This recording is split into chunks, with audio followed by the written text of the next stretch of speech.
when we were waiting downstairs for you to come, they put on a new version of Eternal Life. You recorded a new version in the studio. So I was wondering if you're fond of going back into the studio and redoing stuff you already committed to. That's the first. Yeah. Really? Well, what happened was two things. There was a call for B-sides, which I didn't have, and there was this. I rearranged the song on the road because I kept on hearing this riff in my head, and I decided just to rearrange Eternal Life because it was, I don't know, it just didn't rock hard enough for me, so I made it rock as hard as possible. Yeah. That was, you said it was in your mind, and that was to come to some kind of. Yeah. Well, yeah, like somewhere around in, I think in America.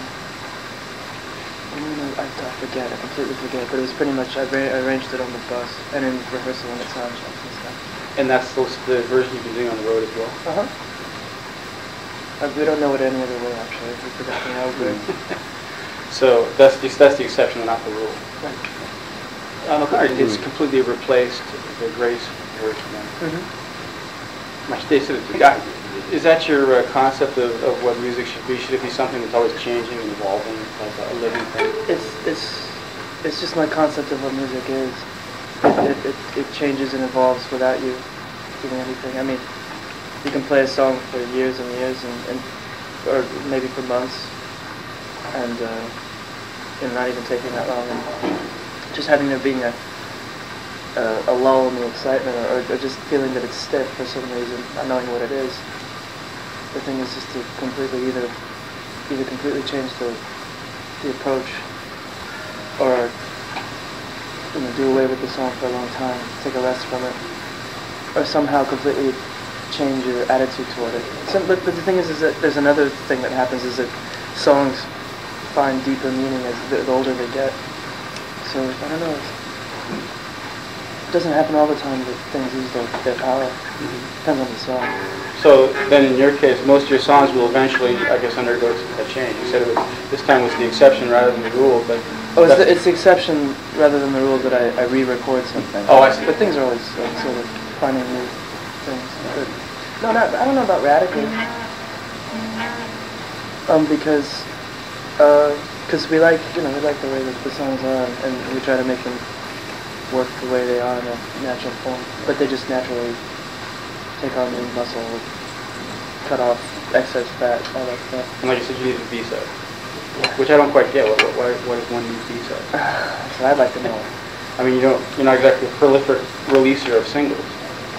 No, I mean, what I wanted to do was just release Grace on its own, and it was a complete work. I had no idea that there was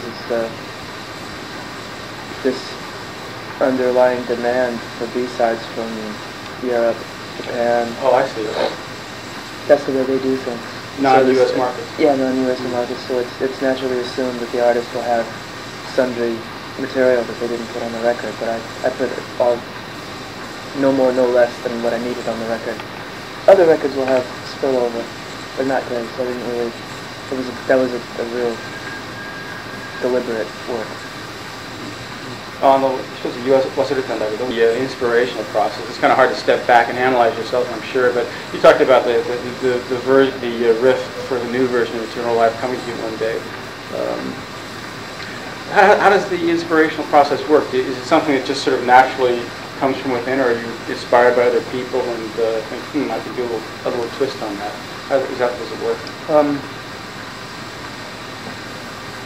Everybody gets epiphanies. Every single person in every walk of life. Usually about problems, or inner tensions, inner struggles. And somehow, the feeling that you have an answer to something, or there's something some sort of door has opened. That's the way it works. It works the same way for me as it does for anyone. It's partly working so that you're able to receive that, the creative process. You do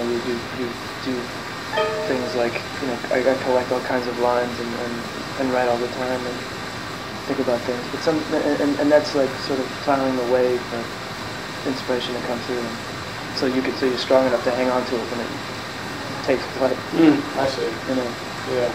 It's the same as anybody really. Right. Except you're a little more careful about keeping your sort of portfolio or catalog. Yeah. Yeah. Yeah, because they're ideas, and ideas can have. I mean, just because they're in the book and they work there in a certain capacity doesn't mean that they have like 6 other capacities. It just depends on how you apply them. So I guess your advice to people who want to do the same thing you're doing is to keep track of those ideas and not let them go when they do hit you, when they do strike you. My advice is specifically record your dreams, because your dreams are you and they're a part of you, and they'll tell you everything you need to know.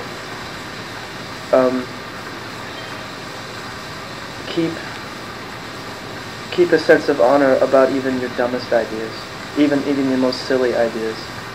Sense of honor meaning give them the same. It's important to be strong enough to give them the same space as what you think are your loftiest and your most complicated ideas. The best ones are usually the ones that, you know, like artists have a real deep. Most of them I know have a real deep-rooted self-loathing, and a lot of their best ideas, my best ideas, are totally nonsensical, stupid. You know, when the idea of time finally comes to fruition, and it happens to be like one of the more eccentric ones, it turns out to be the best because your attitude towards it changes, and your love for it completely finds a new life. It's not, you know what I'm saying? It's like, it'll help you a lot. It'll help you just to accept yourself. Which is hard enough to do. Don't write stuff off. No. Burn your poetry books. You burned your poetry books? Yeah. So you have something you've lived to regret then? Or major? Not really, but I know that. Like, just because, I mean, if I were to sit back through everything, it would be just very painful and pointless. But I don't know. There were a few good things in there. There's always a redeemable thing about things that you think are bad. Why did you burn them? Just pain. Like, was it a particularly hard part of your life? Or yeah. You were going through something. Well, I have a destructive nature. I have this. Sometimes I just have this impulse to just destroy things, usually having to do with myself. Not self-destructive, but just like I'm able to burn away certain things with more of a cruel eye from my world. You don't think that's a youthful thing, though? I mean, something you got thrown out of? Women, so far, sometimes I exhibit the same characteristics. I mean, I hope I've been a bit smarter about it, but I still feel it. But I mean, you've got managers and lawyers looking after you now, looking at you as like, come There's on. only so much they can look after. I mean, they look after the business, and they don't look after my emotional life. Yeah, you signed his name. Yeah, his signature on his name. Right. Okay. He was wondering, this is kind of changing the line of questioning and kind of coming at you from left field, but when you first pick up the guitar and you hit a chord, what chord do you hit first? The first one that comes to mind. Yeah? It could be a different one each time. So there wasn't something about having one finger on the fretboard.